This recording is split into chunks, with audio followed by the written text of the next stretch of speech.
Sheriff has filed a lawsuit against commissioners. What that means as your News at 10 starts now.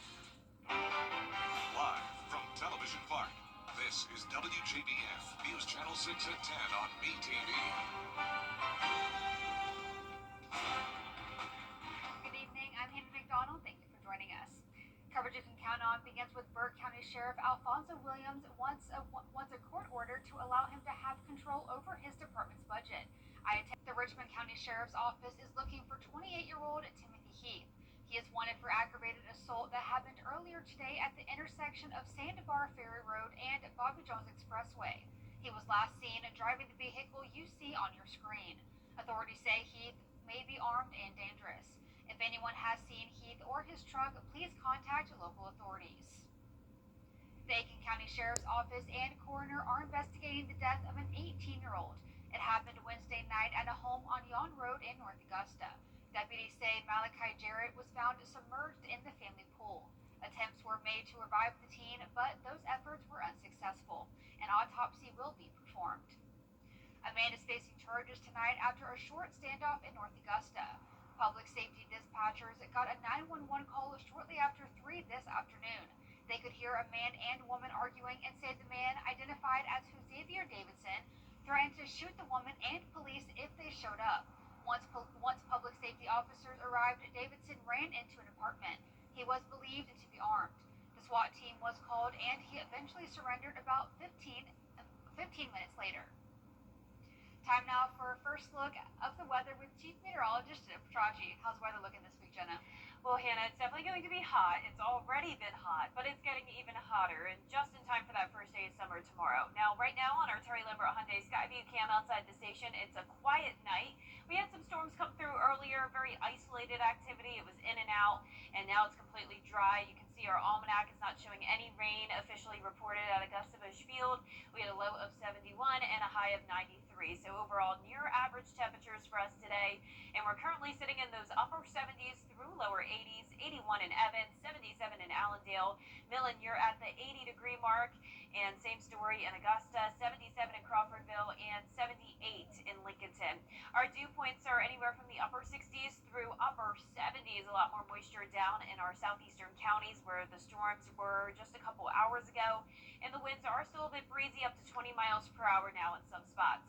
Our satellite radar is showing this cold front coming through. That's what brought us the showers and storms today. You can see some activity still down in South Georgia and Florida.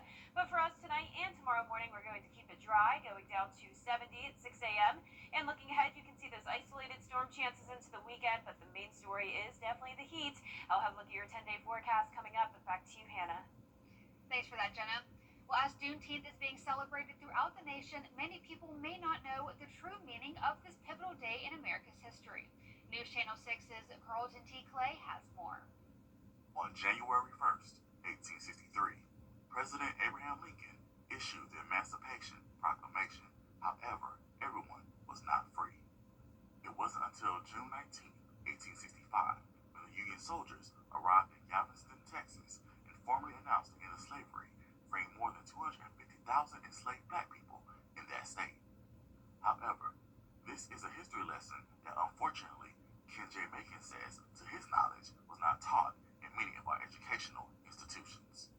In the entirety of my grade school experience, I didn't hear anything about Juneteenth. Was largely unfamiliar, with what Juneteenth was. I would say probably until my mid to late 20s, maybe even early 30s. And I think that's a commentary that a lot of us have, and it's very unfortunate. Juneteenth became a U.S. federal holiday on June 17, 2021, when President Joe Biden signed the Juneteenth National Independence Day Act into law. Honoring Juneteenth, I'm Carlton T. Clay, WJBF, News Channel 6. Augusta celebrated the holiday with the 9th annual Juneteenth Festival.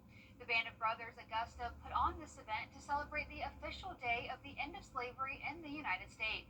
The Exchange Club Fairgrounds was filled with tents, food, vendors, live music, and entertainment for the entire family. Vendors say this is a time to celebrate the culture. We came a long way as a black culture. Just knowing that we were freed on June the 19th. That's why we're here to celebrate. Just to have everybody out here coming together, just showing love and support. Man, it's just like no other. we went through a lot, trying to have the same freedom as everyone else. So this day is important that we now that we have freedom to do the same as others. Other patrons say the festival is about making memories and taking time to celebrate how far they've come. Saturday, Juneteenth parade will be held by the National Action Network of the CSRA.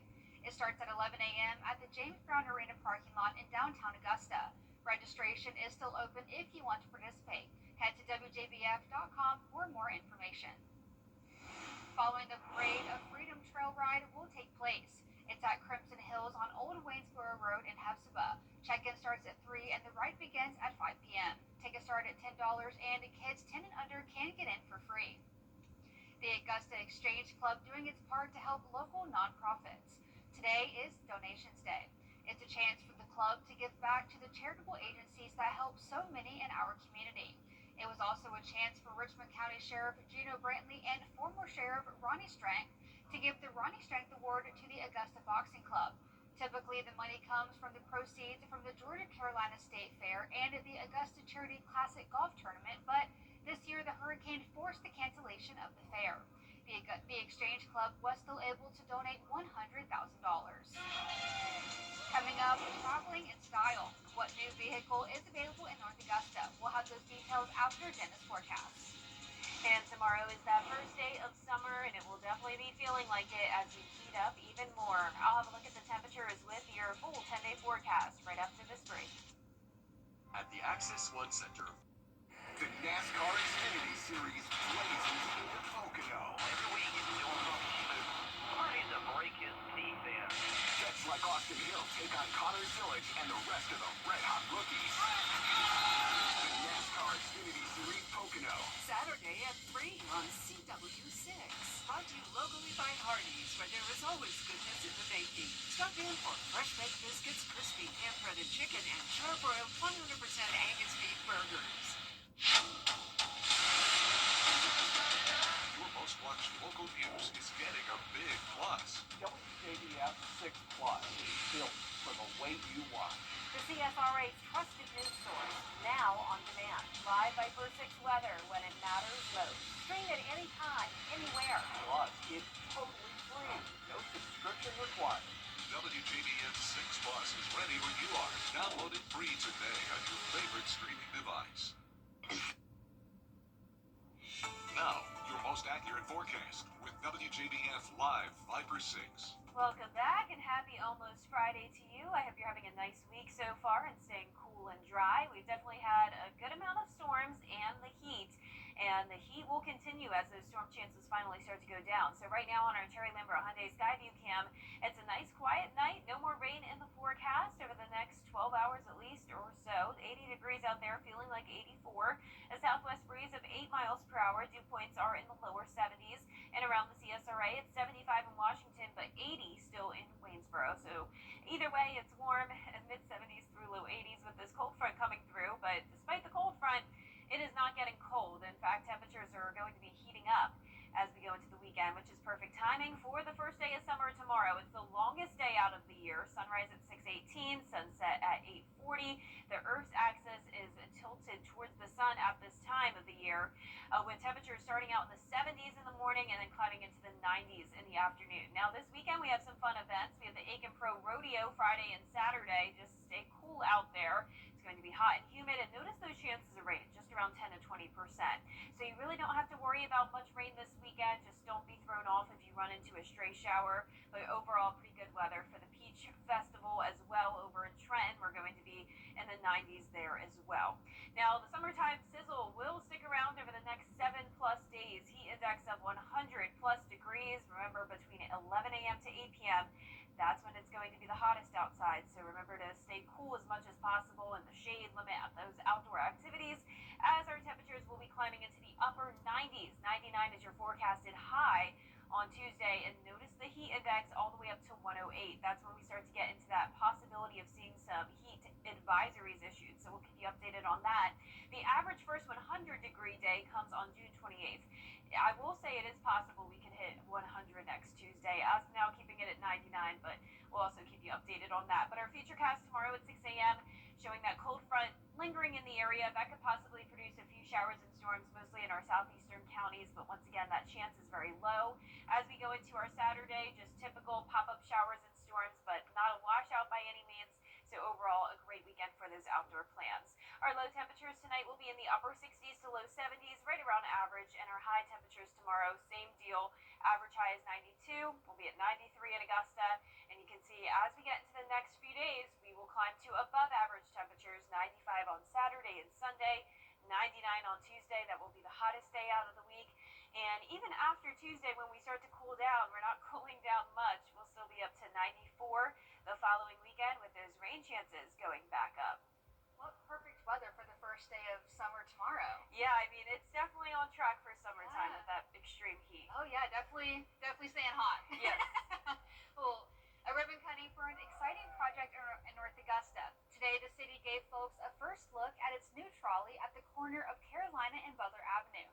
The trolley will take people around the city in style with a vintage flair. We are so excited about the trolley. What's neat about this is we did two things. We actually did a historical marker, which is this is the actual stop of the original trolley in North Augusta. And we have just bought a brand new trolley, and we're going to start using it a lot, connecting North Augusta downtown to Riverside Village, all third Thursday, and history events. So we wanted to tie those two events in together. So we're so excited about today. The new trolley was available for today's event. Coming up, why new results from the teacher survey in South Carolina shows the investment of more money is working its way is working the way lawmakers want it to. From Kenai. For years, WJBF News Channel 6 and our partners have championed local families through our Children First campaign. Together, our mission has always been to strengthen our community by uplifting children and their families across the CSRA. Count on News Channel 6 as we make a difference in the lives of local children. To learn more, visit WJBF.com/Children First. WJBF News Channel 6's Children First initiative is sponsored by Bridgestone and by Costello Law Firm. Over the years, thousands of people have gotten their hands on one, and who knows, you could be next. Win your very own Good Morning Augusta coffee mug at WJBF.com/Coffee Club, sponsored by Honda Cars of Macon. Researchers at the University of South Carolina surveyed 25,000 teachers statewide to learn more about their working conditions and how they feel in the classroom. Caroline Yaffa has the latest on the survey. The 2025 Teacher Work Conditions Survey was recently released, and teachers say having resources and administrative support keeps them happy and in the classroom. The survey captured feedback from 25,000 teachers from 75% of school districts in the state. It was conducted by SC Teacher, a research group based at the University of South Carolina. Dr. Angela Starrett says the goal is to help school leaders understand what matters most to educators. Resources at the end of the day, administrative support, parent support, coworker support, professional development support, they really have a stronger relationship to teachers' job satisfaction and their intent to stay in the classroom. According to the survey, 70% of teachers say they're satisfied with their job and plan to stay in the profession. Dean of USC's College of Education, Tommy Hodges, says it's important to look at the numbers because having good educators is so important. Nationwide, there's been a 40% decline in enrollment in traditional teacher preparation. We have not seen that here. We're expecting a record-breaking freshman class coming in this fall. We're the largest prepared teachers in South Carolina. We're the flagship college of education. We have a responsibility to prepare high quality and a high volume of educators here in the college. Starrett says the General Assembly gives her research team $2 million annually. Hodges says he's grateful for the work they do. There is no profession that has a greater impact on society than being an educator. Starrett says although the increase in teacher salary was not a big factor in the survey, she believes the increase from the General Assembly is a key factor in teacher retention. In Columbia, I'm Caroline Yalpa. Coming up, new USC-Aiken baseball coach formally introduced at the Convocation Center. Hear from Keith Gorman on his vision for the baseball program and sports coming up. Back to school is right right around the corner. Join United Way of the CSRA and WJBF News Channel 6 for the annual Stuff the Bus event. Visit WJBF.com/StuffTheBus through July 18th to donate to schools in our community. After the event, our credible companies and volunteers will help distribute all donations to students in Richmond, Columbia, Burke, and surrounding counties in the CSRA. Stuff the Bus is sponsored by WJBF News Channel 6, United Way of the CSRA, and our Giving Your Best and Children First partners. Coleman Services cares about our community, and our number one priority this summer is keeping the AC on and the hot water flowing in your home or business. Coleman Services is proud to service the CSRA. Whether you're in Thompson, Harlem, Evans, Augusta, North Augusta, or beyond, call us anytime, day or night, 24/7, 365. At Coleman Services, you are our number one customer. Coleman Services, your plumbing, heating, and AC pros. Mom,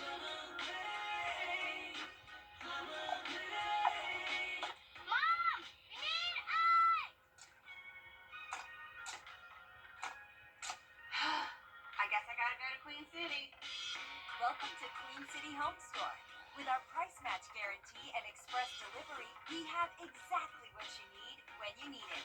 Queen City Home Store, your whole home destination. Thanks, Mom! Someday, a news For all Americans. Now, WJBF sports coverage you can count on. There is a new head baseball coach in town for the USC Aiken Pacers as Keith Gorman was introduced at the Convocation Center Thursday afternoon. Gorman's entire family was in attendance as well when athletic director Todd Wilkinson officially introduced him. Now, Gorman has over 21 years of experience coaching student athletes. He also knows what success looks like. During his time at Barton College, he racked up 152 wins. He expressed the goal for this program is to be in contention for a national championship every year. He also got emotional talking about his former players and how that opened the door to this new opportunity. And his message to the Pacer program is clear. Do the work daily. Don't look too far ahead. I think we're in a culture and a time with our athletes where image is a very important part of who they are, and that's okay. But I also want them to understand that it's not always going to look pretty. It's not always going to look glamorous.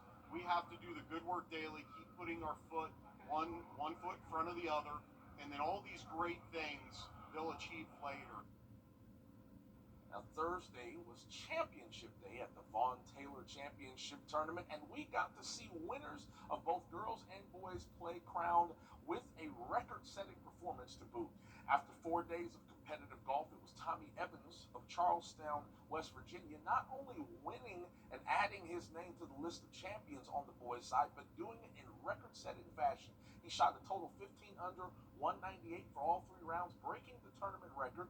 For the girls, Kaylin Black from Greensboro, Georgia, wins it, carting a total 8 under 205 for the tournament. Now, both golfers were ecstatic about the win and the implications for what's next. Pretty cool, honestly. That's probably the best I've ever played over a 3-day stretch. So yeah, definitely boost my confidence. I mean, last week I got second, which was kind of, I was definitely happy with how I played, but kind of, you always want to win. So. Super special. I mean, playing in this event is great, and just me being out here supporting it, it's been a great week. The state amateur next, and it's just really good going into that because that's pretty tough. We have a lot of good competitors in Georgia, so being able to come off with a win is exciting. Now, locally, Sarah Martin of Evans finished in the T12 position, and Walker Gant of Augusta finished T9, shooting 4 under. Congrats to all of these golfers. The Augusta Green Jackets are coming off a successful Century night, 9-6 victory over the Lynchburg Hillcats. Tonight is Augusta Rams night. The Green Jackets are honoring the history of the first African-American baseball player in Augusta, Leonard Hunt. The Jackets were also trying to keep their 2-game win streak going. This one went into extra innings. Augusta rallying in the bottom of the 9th to erase a 2-0 deficit. Also scored in the bottom of the 10th for the 3-2 comeback win. Payne College was also a winner tonight, as well as those Augusta Rams jerseys were auctioned off post-game, with all proceeds going to Payne College baseball. And finally, the Atlanta Braves are expecting to call up rising Pitt prospect Didier Fuentes, who spent the last 2 seasons with the Augusta Green Jackets. He made just one start in AAA ball net where he pitched 4 2/3, allowing 1 run with 6 strikeouts. And the 20-year-old is now the number 10 overall prospect in the Braves system. That's it for sports. We'll be back after this break. For over 25 years.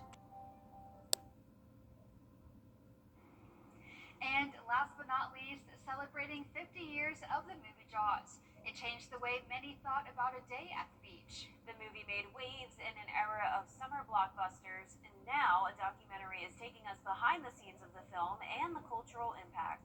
Ginger Z has the story. Where are we going? Swimming with 2 notes. And 1 shark.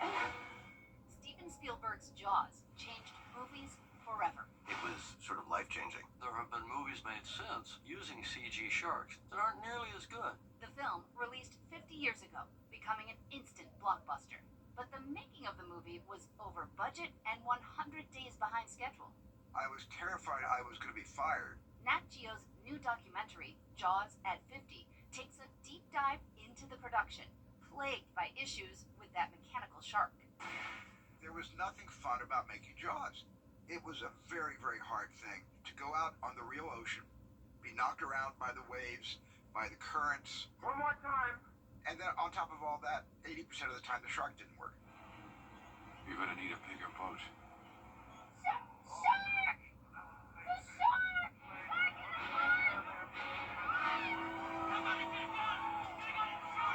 Jaws was shot right here on Martha's Vineyard between May and October of 1974, and this is the Jaws Bridge, one of the most famous spots from the film. People still come to visit today.